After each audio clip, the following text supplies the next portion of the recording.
नमस्ते प्यारे बच्चों, हमारी एजुटेकन कक्षा में आप सभी का स्वागत है। आज हम एक ऐसी चीज के बारे में बात करने वाले हैं जो हमारे चारों ओर हमेशा रहती है। हम उसे महसूस कर सकते हैं लेकिन देख नहीं सकते। क्या कोई बता सकता है? बिल्कुल सही, आज हम बात करेंगे वायु की, यानी हवा की। अरे वाह, ये रंग बिरंगी फिरकी तो आप सबने देखी होगी, है ना? और शायद इससे खेले भी होंगे। अच्छा सोचिए तो, ये गोल गोल क्यों घूमती है? जब आप इसे लेकर दौड़ते हैं या फिर जब हवा चलती है तब ये घूमने लगती है। तो इसे घुमा कौन रहा है? हाँ, इसे घुमा रही है चलती हुई हवा। और इसी चलती हुई हवा को हम पवन भी कहते हैं। सिर्फ फिरकी ही नहीं, हम हवा को और भी कई तरीकों से महसूस कर सकते हैं।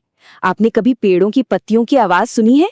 वो जो सरसराहट होती है वो हवा के चलने से ही होती है। या फिर जब छत पर कपड़े सूख रहे होते हैं तो वो कैसे हिलते हैं, वो भी हवा की वजह से। और हाँ, आपकी पतंग, वो भी तो हवा की मदद से ही आसमान में इतनी ऊंची उड़ती है ना? तो इन सभी बातों से ये तो पक्का हो जाता है कि हवा हमारे आसपास सचमुच में है।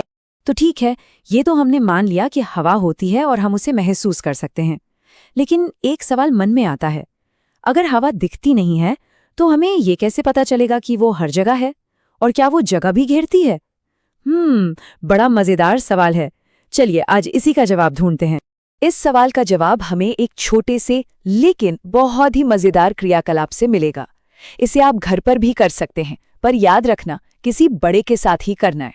अच्छा, अब कल्पना कीजिए आपके पास एक पानी से भरी बाल्टी है और एक खाली बोतल है। अगर आप उस खाली बोतल को उल्टा करके सीधा पानी में डालने की कोशिश करें तो क्या होगा? क्या पानी बोतल के अंदर चला जाएगा? सोचिए सोचिए। चलिए अब इस एनिमेशन को बहुत ध्यान से देखते हैं। देखिए, जैसे ही बोतल को सीधा पानी में डाला, पानी अंदर नहीं जा रहा है। ऐसा क्यों हो रहा है भला? अरे ऐसा इसलिए क्योंकि बोतल खाली थी ही नहीं, उसके अंदर तो हवा भरी हुई थी। अब देखिए, जैसे ही बोतल को थोड़ा सा टेढ़ा किया, ये क्या निकला? बुलबुले, और पानी अंदर जाने लगा। जानते हैं ये बुलबुले क्या हैं? ये वही हवा है जो बोतल से बाहर निकल रही है। तो देखा आपने, इस छोटे से प्रयोग से कितनी बड़ी बात पता चली। इससे ये साबित होता है कि वायु स्थान घेरती है, मतलब हवा जगह लेती है। वो बोतल जो हमें खाली लग रही थी, वो असल में हवा से पूरी भरी हुई थी।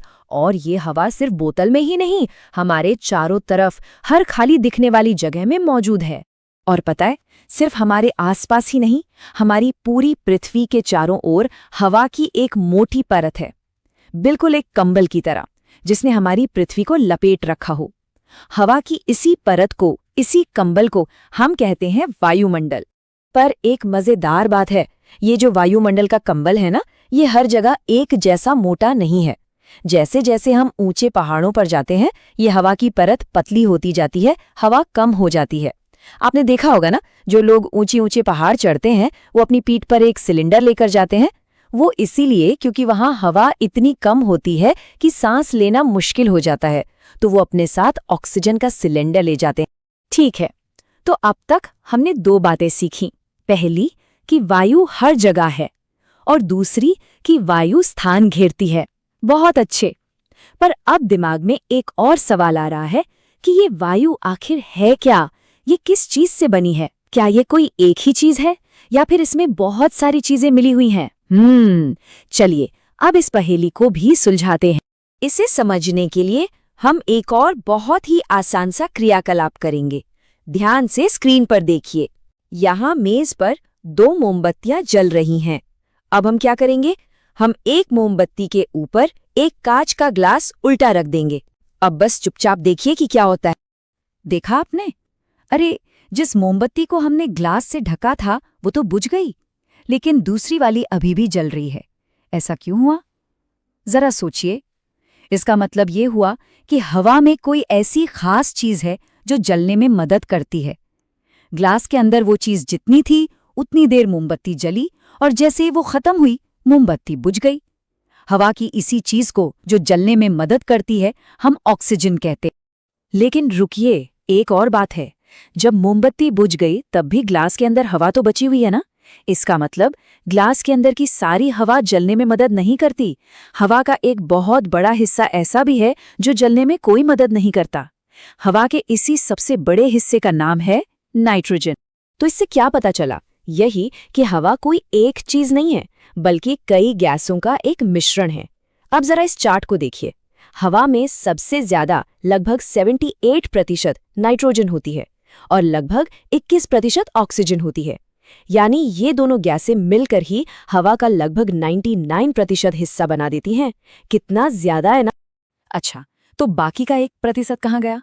उस बचे हुए छोटे से हिस्से में कार्बन डाइऑक्साइड, पानी की भाप जिसे हम जलवाष्प कहते हैं, और धूल, धुएं के कण, ये सब थोड़ी थोड़ी मात्रा में होते हैं। हवा में धूल के कण होते हैं। ये सुनने में थोड़ा अजीब लगता है, पर इसे देखना बहुत आसान है।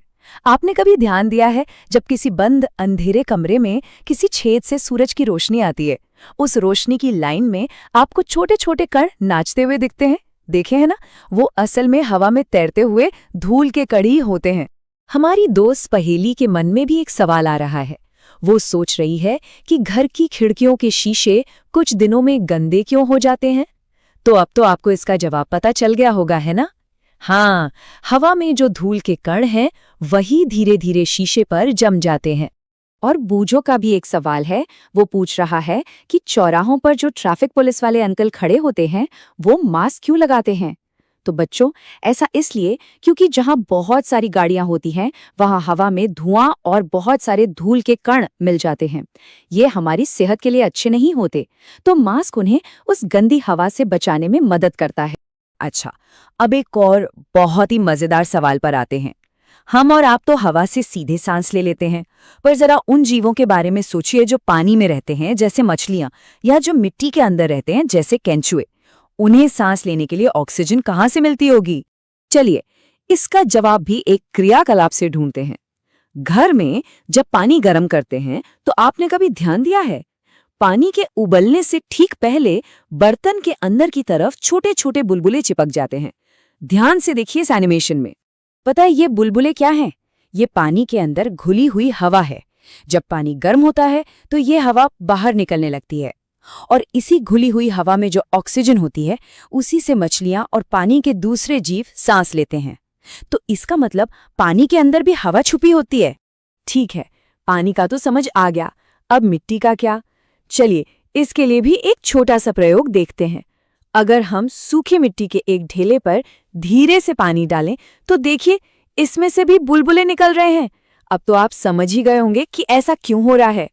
ये बुलबुले हमें बता रहे हैं कि मिट्टी के छोटे छोटे कणों के बीच में जो खाली जगह होती है, उसमें हवा भरी होती है, और जब हम पानी डालते हैं तो पानी उस जगह को भर देता है और हवा बुलबुलों के रूप में बाहर आ जाती है। मिट्टी के अंदर रहने वाले जीव और हाँ, पेड़ पौधों की जड़ें भी इसी हवा से सांस लेती हैं। देखिए, हमारी एड्यूटेक कक्षा में हम कितने मजेदार तरीकों से विज्ञान को समझ रहे हैं।